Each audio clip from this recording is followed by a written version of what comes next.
Ative o sino das notificações.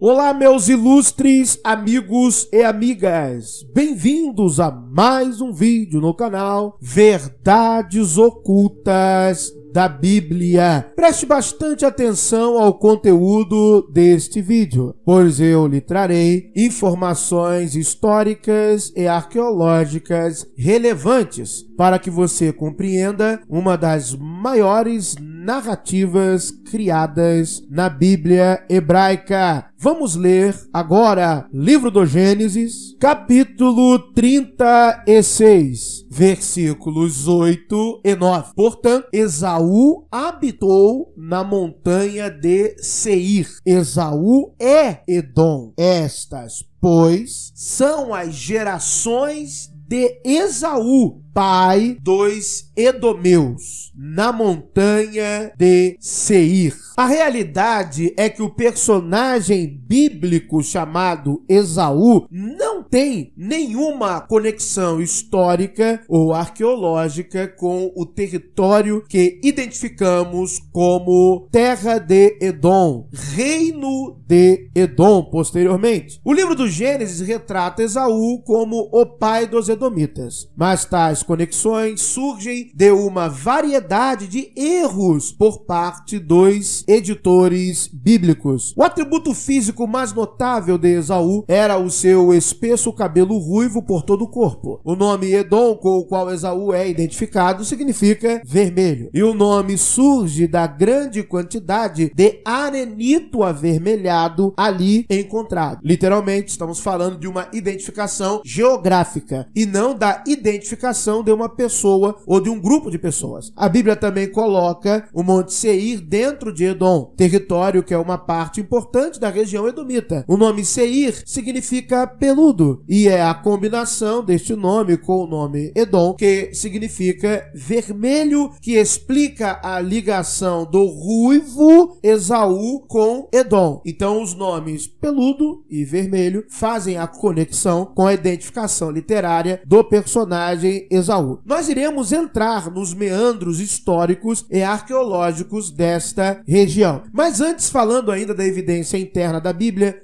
o livro do Gênesis até tenta dar a Esaú um apelido de Edom na história de sua venda do território de primogenitura. E disse Esaú a Jacó: deixa-me, peço-te, comer desse guisado vermelho, porque estou cansado. Por isso se chamou Edom. De acordo com o relato bíblico, Esaú conquistou Edom ao derrotar um grupo nativo conhecido como Oreus. Nenhuma evidência arqueológica nos diz quem foram os Oreus ou quando existiram. Eles aparecem apenas no relato bíblico. De acordo com a cultura material, os edomitas estão relacionados em várias fontes antigas, incluindo a lista do faraó egípcio Sete I, de 1215 antes da Era Comum, bem como na crônica de uma campanha de Ramsés III entre 1186 e 1155 antes da Era Comum. A investigação arqueológica mostrou que a nação floresceu entre os séculos 13 e 8 e foi destruída após um período de declínio no século 6 antes da Era Comum pelos babilônicos. Após a queda do reino de Edom, os edomitas foram empurrados para o oeste, em direção ao sul de Judá, por tribos nômades vindas do leste. Entre eles estavam os árabes nabateus, que apareceram pela primeira vez nos anais históricos do século 4 antes da Era Comum e já haviam estabelecido seu próprio reino no que costumava ser Edom na primeira metade do século 2 antes da Era Comum. Ou seja, as narrativas bíblicas que dão origem à história de Esaú e que posteriormente falarão de determinados conflitos, na verdade são redações que refletem o momento pós-exílico, que refletem as situações que aquela população pós-cativeiro babilônico estava enfrentando no território. Então estes textos, estas narrativas são criadas,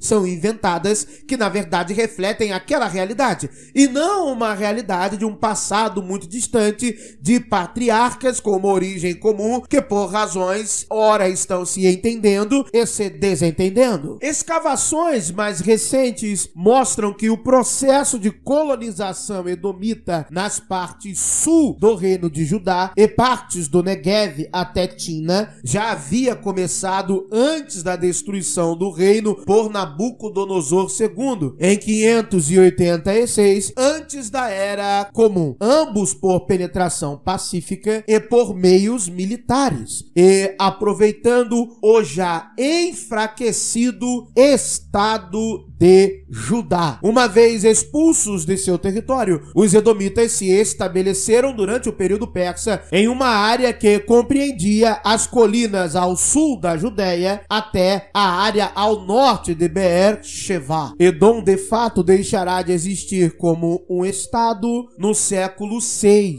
antes da Era Comum. A verdade é que em um passado remoto, nas eras antigas do território de Canaã, os edomitas podem ter estado ligados aos Shasu e aos Shutu, invasores nômades mencionados em fontes egípcias. Na verdade, uma carta de um escriba egípcio numa fortaleza fronteiriça no Wadi Tumlat durante o reinado de Merempta relata o movimento de tribos Shasu de Edom, nômades para bebedouros em território egípcio. Os primeiros assentamentos da Idade do Ferro, possivelmente campos de mineração de cobre, datam do século XI antes da Era Comum. O povoamento no território intensificou-se no final do século VIII antes da Era Comum e os principais locais escavados até agora foram datados precisamente entre os séculos 8 e 6 antes da Era Comum. A última referência inequívoca a Edom é uma inscrição assíria de 667 antes da Era Comum, ou seja, a identificação como Edom na época em que supostamente o patriarca Esaú existiu não era possível. Estamos claramente diante de uma redação posterior. Ainda há uma coisa muito estranha: os chamados Oreus. Deuteronômio capítulo 2, versículo 12 irá dizer o seguinte: outrora os Oreus também habitaram em Seir, porém os filhos de Esaú os lançaram fora e os destruíram de diante de si e habitaram no seu lugar, assim como Israel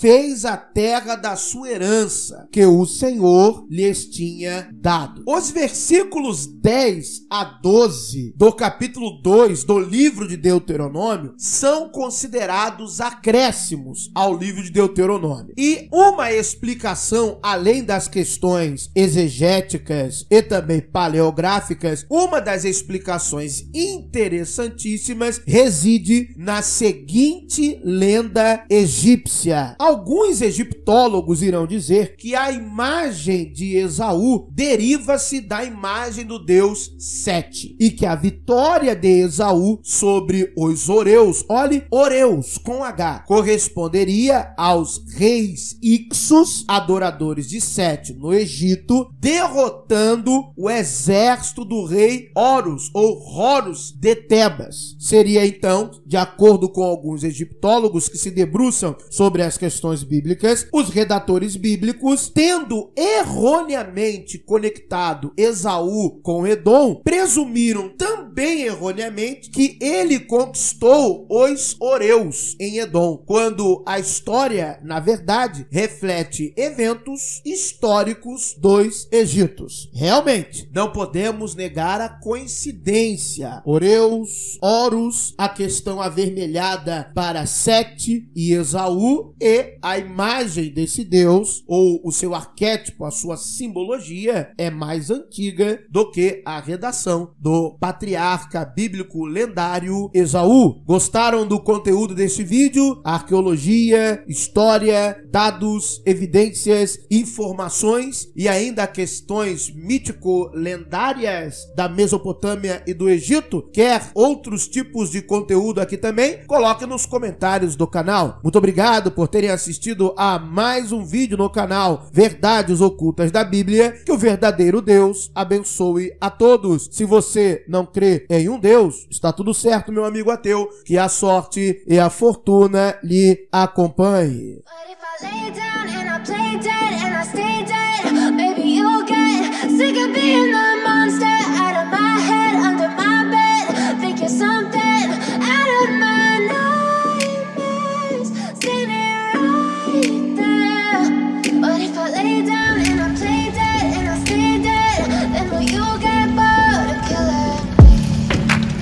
Silhouettes of you are like a taunt. Never really know just what you want. With you I don't ever feel calm. I can feel the sweat inside my palm. Play with me like cats and a string. You don't understand the pain it brings.